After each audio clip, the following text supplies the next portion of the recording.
Have you ever felt like your parents just didn't understand emotions? When you were sad, they might say, "Stop crying, be strong, it's not that big of a deal." And over time, a lot of people grew up feeling like their parents were emotionally distant. On social media, there's even a growing narrative that says Gen X parents caused a lot of trauma for their kids.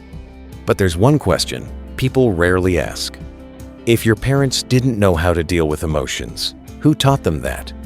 Because the answer might completely change how you see an entire generation. Most parents of Millennials and Gen Z belong to Generation X. They were born roughly between 1965 and 1980 and grew up mainly during the 1970s and 1980s. But their childhood looked very different from what many kids experience today. In fact, their generation even had a nickname. They were often called the latchkey generation. That's because many kids literally wore their house keys around their necks. After school, they would walk home alone, unlock the door themselves, and take care of things on their own. No one asking, "How was school today?" No one always there to listen.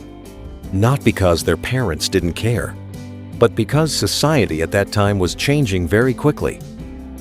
During the 1970s and 1980s, two major shifts happened at the same time. The first was a dramatic rise in divorce rates. According to family research data, divorce rates in the United States reached their historical peak around 1980. That meant many Gen X children grew up in households with a single parent or divorced parents. Some estimates suggest that around 4 out of 10 Gen X kids experienced parental divorce or single-parent households. The second change was that both parents increasingly worked outside the home. As living costs rose, many families needed two incomes, which meant that after school, there often wasn't an adult at home. A report from the early 1980s estimated that about 3 million children between ages 6 and 13 regularly stayed home alone after school. That's where the term latchkey kids came from. Because of that, many Gen X kids grew up in ways that might feel unusual today. They learned to do homework on their own, make simple meals, take care of younger siblings, solve their own problems.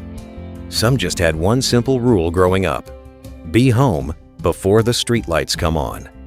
This style of upbringing is sometimes described as free-range parenting, more freedom, less supervision. But it also meant something else. Less emotional guidance, not because their parents didn't love them, but because that was simply a common way kids were raised at the time.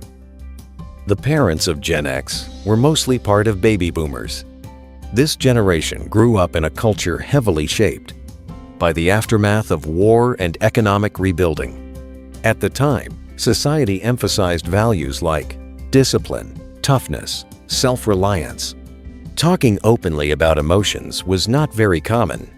If a child felt sad, adults might say things like, "Stop complaining, deal with it, life isn't fair."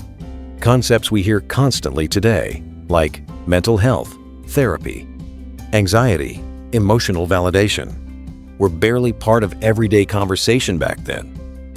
So many Gen X kids grew up learning a very simple rule. When life gets hard, you keep going. You don't analyze your feelings. You don't talk much about emotional struggles. You just move forward. They learned how to push emotions aside in order to function. Not because they wanted to be emotionally distant, but because that was the only coping strategy they knew. Then one day, those Gen X kids grew up, and they became parents of Millennials and later Generation Z. But by that time, the world had already changed. Society began talking more openly about mental health, emotions, trauma, therapy. For the first time in modern culture, children were told, "Your feelings matter." That was a huge step forward, but it also created a challenge, because many parents had never been taught those skills themselves. And that's where the gap started to appear. Children needed emotional understanding, but parents were used to problem solving. When you said, "I feel anxious," your parents might hear, you're being weak. When you said, "I just want someone to listen," they might feel like you're blaming us, not because they didn't care, but because two generations were speaking two completely different emotional languages.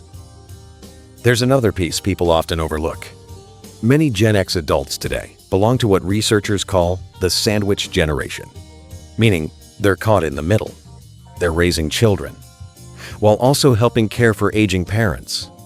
Some surveys suggest that about half of Gen X adults in their 40s are supporting both their kids and their parents at the same time.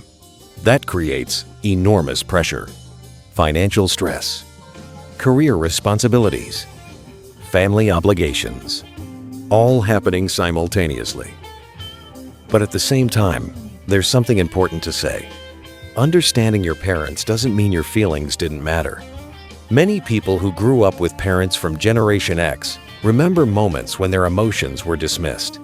You might have been sad and heard something like, "It's not a big deal, you're overthinking it." And when that happens often during childhood, it can leave a lasting impact. Psychologists call this emotional validation, the simple act of having someone acknowledge how you feel. And when that validation is missing, many people grow up feeling like their emotions are somehow too much or not important enough. So if you've ever felt hurt by the way your parents responded to your feelings, that pain is real. Understanding your parents' generation doesn't erase what you experienced. Both things can be true. Your parents may have been doing the best they could with what they knew, and you may still be healing from the ways that wasn't enough.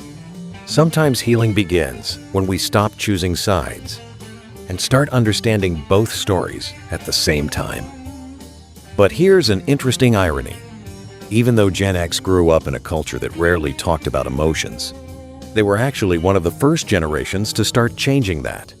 Many Gen X parents were the ones who encouraged higher education, became more aware of bullying, supported mental health awareness in schools, and brought their kids to therapists. They might not have done everything perfectly, but in many ways, they were trying to break the cycle they grew up with.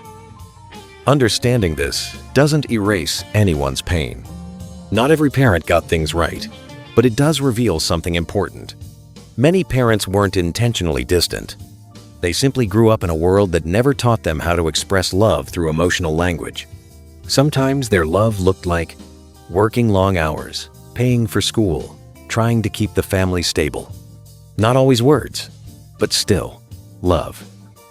Gen X parents may not have been perfect, but maybe they were doing the best they could with the tools they were given. And sometimes, understanding that, where real healing begins. If this message meant something to you, you can subscribe for more. There's a new video every week, and some of the older ones might touch your heart as well.